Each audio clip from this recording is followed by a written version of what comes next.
Best friend, did you see last night's episode of Love and Hip Hop, the reunion part 1? Did you see it?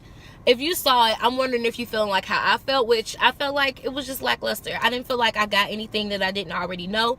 So y'all have to excuse me. This review gonna be real short and real to the point, and we're gonna get ready for next week because I just feel like this week gave us nothing. So the show starts off with them behind the scenes, and they kind of walking through the back and showing everybody getting dressed and getting all made up and blah blah blah, you know, the regular stuff. And then I hear them asking questions about Jocelyn, and Jocelyn isn't there. She's there, she's not coming in, blah blah blah, Jocelyn this, Jocelyn that. And then the whole crew, you know, the whole cast is like, oh, I hope Jocelyn comes, I hope she decides to come up on stage. I'm like, woosah. I have to remember that this is not in real time, you know. And I hate that about these shows, is that social media has kind of ruined that little taste of suspense or excitement, because we already know what's going on. Like, we already know Jocelyn isn't on the show anymore, and she's keeping up all kinds of drama outside of the show, to the point where now the show doesn't seem even correct because they're missing stuff, they're missing points, and I'm just like not here for it. I need them to do better. They're gonna have to start taking phones away, putting it in a contract or something. Like, leave something to the suspense, okay? And that goes the same with Rashida and Kirk. Like, we see them all the time on social media together, and then now on the show she crying, talking about, you hurt me. Like, I get it, but I mean, I'm only gonna let you keep crying over spilled milk for so long if you're gonna continue to be with this person. You get what I'm saying? Okay, so let's go ahead and we'll get into the outfit. So I didn't feel like nobody really stood out. Like, there was nobody that was like, ooh, they just look real good, real fine. I mean, everybody looked nice, don't get me wrong. I was not here for Melissa and Melissa's what she had going on. She had that dang on perm in her hair. I almost didn't recognize her. She had that little kitty perm. You know when you a kid and the curls just kind of sit right here. Okay, anyways, that's what she looked like to me. I'm just saying. And then I was trying to understand what Tommy was doing with her life. It was almost there. Like, I almost got it, but not so much. No. I'm gonna need them to rethink what they were trying to do with Tommy's look. And then, of course, lovely Mimi, like, I just think when they said she looked like a majorette, honey, she looked like a pure Memphis bred majorette. Like, she was giving us all kinds of majorette teas, okay? Like, that's how I felt. I was with Dom then. I was up there. Okay. So, anyways, the outfits and stuff were just like lackluster. And secondly, the second thing about the outfits. Okay, so why was Kirk and Rashida dressed alike? Tell me this. If y'all supposed to be all, you know, all this going on, you don't know who your baby daddy is. I mean, you don't know who your baby mama is, or she don't know who the baby. Y'all know what I'm trying to say. They don't know who the baby belonged to. There we go. And why y'all dressed alike? Like, you can't stand him. You sitting on the couch crying, but y'all in full dressed alike mode. So I guess they keeping up. You know how to, when you in your family, you know, people separated and stuff, but they all still come to the family reunions like they still together. Y'all know the people in y'all family. Y'all know good and well y'all not together no more, but y'all trying to keep up the facade. So I feel like they was trying to keep up the facade for us, although we had already known that they was together. So I don't know. Y'all let me know what y'all think about them dressing alike down below. So let's go ahead. We're just gonna jump right into what this what this episode was about. It literally was about Tommy. Everything was about Tommy. And I guess I kind of have a problem with that, only for the fact that Tommy said she's not coming back next season because of the altercation she had with KK.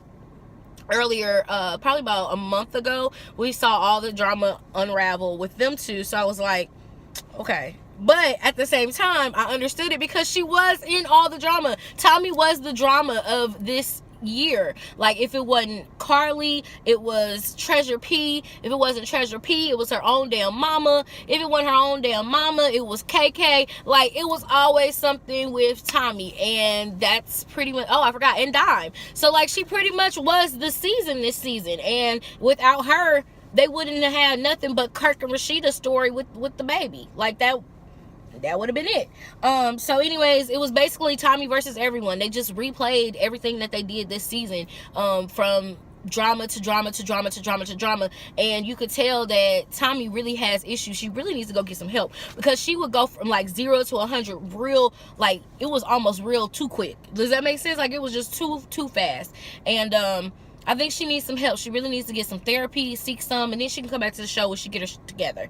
Because I'm not going to be standing for somebody to just be snapping and popping off for no reason. Like, she was sharing information that didn't need to be shared. Like, why do we need to know about Stevie's beefcake? Like, why? And why did you even have to expose the fact that Stevie was showing you his beefcake? Like, what did that have to do with the price of butter? Y'all, I don't know about that. I'm not here for it. But anyway, so then they like have these clips going on backstage, and they're talking about Jocelyn not being there, why Jocelyn isn't there, and what's going on with Jocelyn. You know, why Jocelyn no here? She no here for us. I'm like, oh my gosh. We already know what's going on. She not on the show no more. Like, please stop giving us this, and she's not on the show anymore. And then we had a fight between Lovely Mimi and Dime. This was the fight that was on social media as well. Like, people can't keep their mouth shut, so everything we already knew. And they were making it seem like they got into this real big altercation. And the only thing that happened was, I think little baby Mimi fell. And she may have thought Dime might have pushed her, but I think she fell on her own. I'm just saying. But I don't even think Dime got a hit in. Y'all let me know if I missed something, because I just thought this episode was whack anyway. So maybe I missed something in my head from rethinking everything. But y'all let me know what y'all think below. I don't even know what they were really fighting over, other than the fact that Lovely Mimi opened her mouth and she just wouldn't shut it. And I'm not here for that. I hope they don't bring her back next season, because she was non-value added. She was a non-factor, okay? In the words of Evelyn, you're a non-factor, okay? Then we had Carly Red versus Tommy as well, and that whole little thing was about Tommy basically taking Carly's leftovers. And I agree with Carly, you know, she did take a couple leftovers or whatnot. But this time they were bringing up Caesar. Apparently Caesar and Tommy are screwing each other, but Carly wouldn't give a direct answer as to whether or not whether or not her and Caesar were still together. So I was like, okay, sounds like y'all not together. And then by the way you were sitting my jock, I could tell there was a little bit of chemistry there still. I still think they probably gonna end up being together, because they both crazy, and I just didn't see her with Caesar. And especially like in Carly's age range, I think she really needs to just like go date like a businessman or something, somebody who just wants to let her be wild and free and don't have to be on camera too. You know, that's who I think.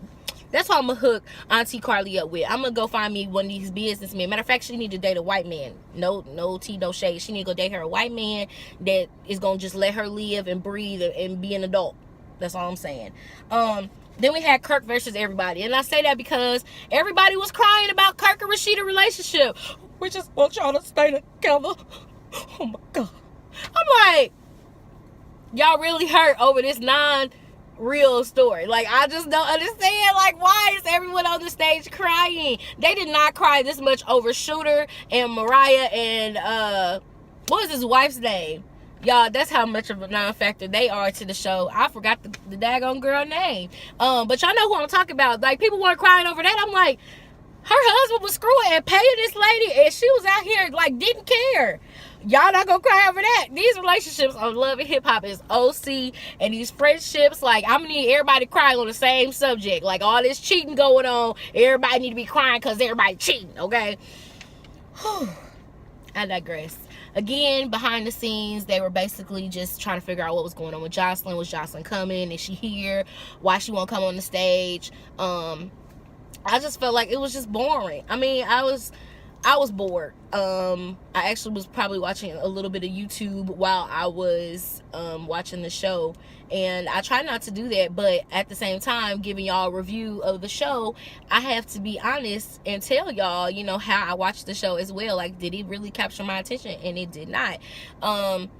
I think it could be so much better. I'm hoping that the next episode gives us more tea, although we've already been told that we don't find out if Kirk is the baby daddy or not. So they just trying to prolong this. What I will say is I hope they take a look at this season reunion and realize who needs to go. A lot of people need to go. I can't even see why Scrap is going to Miami. Like, y'all let me know why. Because he wasn't interested anymore without Erica. After Erica left, he just wasn't interested anymore. The BAM didn't hold the attention of the people, which is why we didn't see her anymore. There was no there was nothing really holding them together. And then if you don't have Scrap, then you really don't need Mama D, because her and Ernest, like, I don't want to see them slopping kisses on. I mean, that's like watching my parents kiss, and I just don't have time for it. Like, it's not, no, I'm not here for it. So I just think a lot of people could really just leave, like, could just leave the show after this reunion. They could really just be like, you know what, I'm done. Thank you. It's been a great time. I'm out. Okay? Like, that's what I think they should do. Just start cutting contracts like they do Real Housewives of Atlanta. All right, so that's pretty much the basis of the episode. I didn't get a whole lot out of it. Y'all let me know if y'all got something out of it. I would love to know if I missed something, because like I said, I just wasn't feeling it, and I don't know why. It just wasn't giving me the life that I was hoping for. I was hoping for a little bit more tea, and they didn't even pour me no tea at all. Like, they basically poured me a cup of Kool-Aid. It was like, here you go, boo. So I'm finna head back into work. I will catch you guys on the next one. KK, bye.